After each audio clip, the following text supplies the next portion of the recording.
Hello everyone, how are you all? Welcome back to the platform. आज हम बात करने वाले हैं राइट टू डिस्कनेक्ट। जितना इम्पोर्टेंट आपके लिए राइट टू लाइफ है, राइट टू वर्क है, आज के डिजिटल एज में उतना ही इम्पोर्टेंट बन गया है राइट टू डिस्कनेक्ट। क्यों और कैसे, चलिए आज समझते हैं।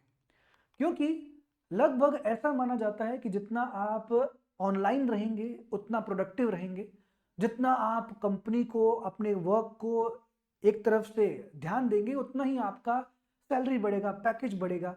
लेकिन किस कॉस्ट पे? जब आपका हमेशा ऑनलाइन रहना, हमेशा वर्क के लिए तैयार रहना आपकी जान पे बनाए, तो उस काम का क्या फायदा? ऐसा ही हमें देखने को मिला इंडिया में भी, क्योंकि ये तो एक केस है कि 2024 में एक बहुत बड़ी एमएनसी के एम्प्लॉय को सुसाइड करना पड़ा ड्यू टू ओवरवर्क और वर्क प्रेशर। तो जब आपका काम करना आपकी जान पर बनाए, तो यकीनन वो काम किसी काम का नहीं। तो आपको ध्यान रखना है कि जितना important right to life and right to work है, उतना ही इंपॉर्टेंट राइट टू डिस्कनेक्ट है। ये राइट टू डिस्कनेक्ट इंपॉर्टेंट क्यों बनता जा रहा है? क्योंकि ये एक तरीके से हमारी वेलबींग के लिए ट्रिपल थ्रेट बन गया है। तीन तरफ से हमारी थ्रेट को, ये हमारी लाइफ को थ्रेट दे रहा है। किस प्रकार से? सबसे पहले, it is giving us high stress. लगातार डिजिटल अवेलेबिलिटी करना, 24 घंटे लैपटॉप मोबाइल के सामने रहना, it leads to high stress. High stress के कारण आप सो नहीं पाते, आपकी स्लीप साइकिल डिस्टर्ब होती है, आपको मेंटली एग्जॉस्ट फील करते हो and you can not concentrate better. जहां आप सोचते हो कि हमेशा आप वर्क फ्रॉम होम कर रहे हो, you can be more productive, वो एक तरीके से आपके लिए लीस्ट प्रोडक्टिव आवर्स बन जाते हैं। क्योंकि वहां आपको देखा गया है कि जो रिसेंट रिपोर्ट है उसके मुताबिक आपकी प्रोडक्टिविटी जो है वो लगातार डिक्लाइन हो रही है। 50% तक आपकी प्रोडक्टिविटी जो है वो डिक्लाइन हो जाती है जब आप ओवरवर्क करते हो। हम बात तो करते हैं 50 hours a week, 70 hours a week culture की, लेकिन क्या वो आपके लिए एक तरीके से बेनिफिशियल है? बिल्कुल नहीं है। इससे क्या होता है, आप हो जाते हो सोशली आइसोलेट, अकेलापन महसूस करते हो। आप लोगों में ना घुल पाते हो, ना मिल पाते हो, क्योंकि आप हमेशा अपने ऑनलाइन वर्क पे हो, आप हमेशा ऑफिस के साथ हो। ना ही आप फैमिली को टाइम दे पा रहे हो और ना ही आप अपने जीवन को जी पा रहे हो। तो right to life with dignity कहीं ना कहीं एक सपना दिखने लगता है। क्योंकि ये सारा जो ओवरवर्क है, ये आपकी, जैसे कि मैंने बात करी, इट डिसबैलेंस और even damages your work life balance.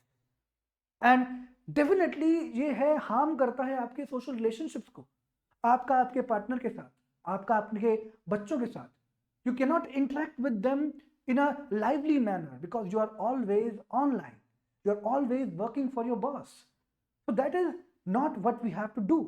सो इसीलिए इसीलिए जो पैराडॉक्स ऑफ ओवरवर्क है, हमारी प्रोडक्टिविटी जो है वो एक रेंज तक बढ़ती है।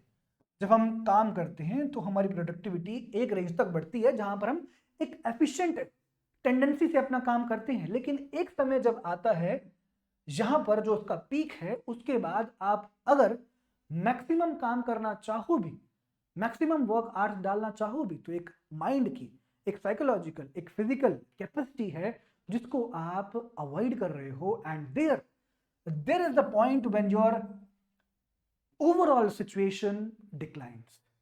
क्योंकि जब हम राइट टू डिस्कनेक्ट की बात करते हैं, it is not a new concept. जब हम बात करें universal declaration of human rights की,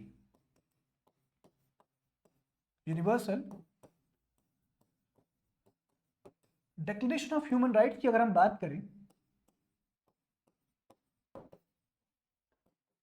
तो इसके आर्टिकल 24 में ये लिखा है, article 24 of universal declaration of human rights talks about that human has the right to life and leisure। उसे एंजॉयमेंट, खाली समय की बहुत जरूरत है, because humans are not machines. Simple सी बात कही जाए तो ह्यूमंस आर नॉट मशीन्स।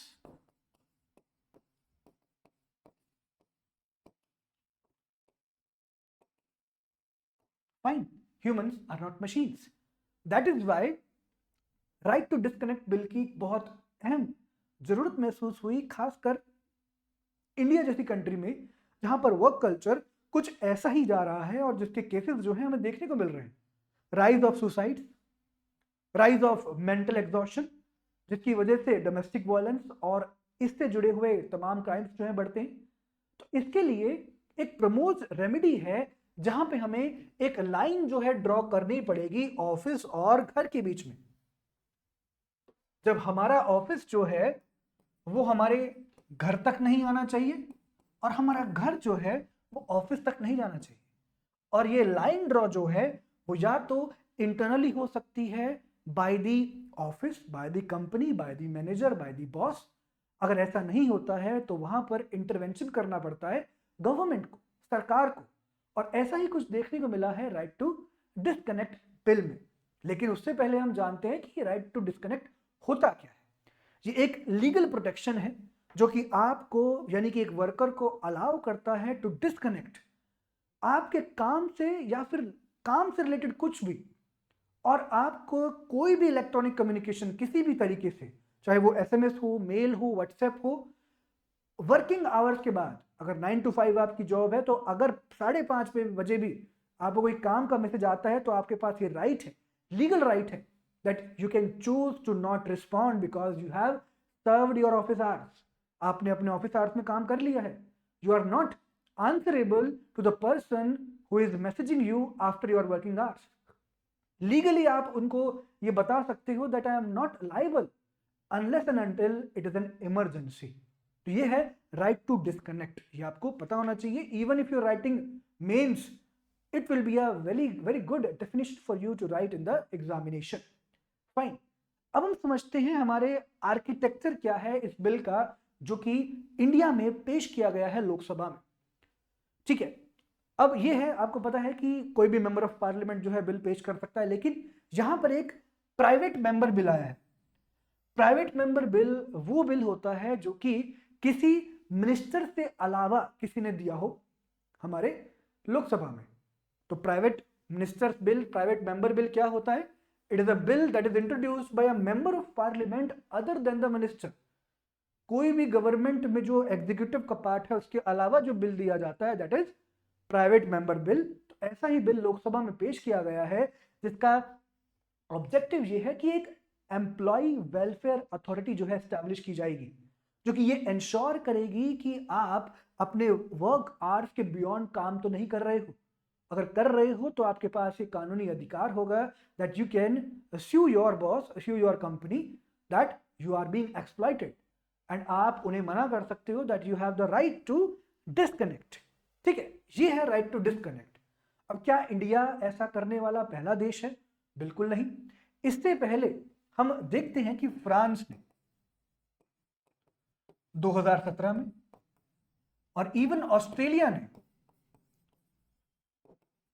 2024 में ऑलरेडी ये चीज कर दी है अपने वर्कर्स के लिए, एम्प्लॉयज के लिए। क्यों? Because of mental stress, mental exhaustion, social isolation. इस सब के चलते आपकी प्रोडक्टिविटी बढ़ेगी नहीं, प्रोडक्टिविटी घटेगी। जब आपकी प्रोडक्टिविटी बढ़ेगी नहीं, घटेगी, तब कैपिटल फॉर्मेशन घटेगा। कैपिटल फॉर्मेशन घटेगा तो जीडीपी डिक्लाइन होगी। जीडीपी डिक्लाइन होगी तो ओवरऑल ग्रोथ जो है कंपनी की और इवन इकोनॉमी की वो डिक्लाइन होगी, and future should not be और could not be in a sustainable path.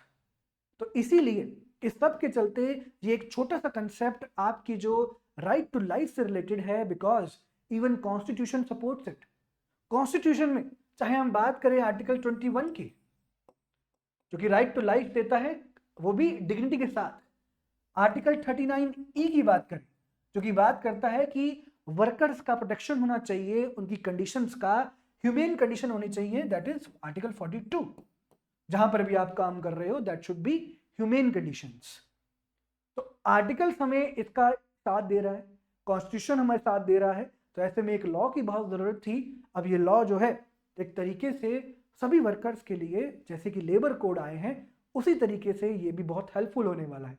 क्योंकि इसके बाद हमारा जो एक एलिनेशन था, जब आप कार्ल मार्क्स को पढ़ते हैं सोशियोलॉजी में, तो कार्ल मार्क्स ने एक बात बोली है एलिनेशन के ऊपर कि एक समय ऐसा आता है कैपिटलिज्म में जब वर्कर जो है अपने वर्क से, प्रोडक्ट से, प्रोसेस से एलिनेट हो जाता है, इवन वो खुद से एलिनेट हो जाता है, तो उस समय वो काम को काम की तरह नहीं कर पाता है।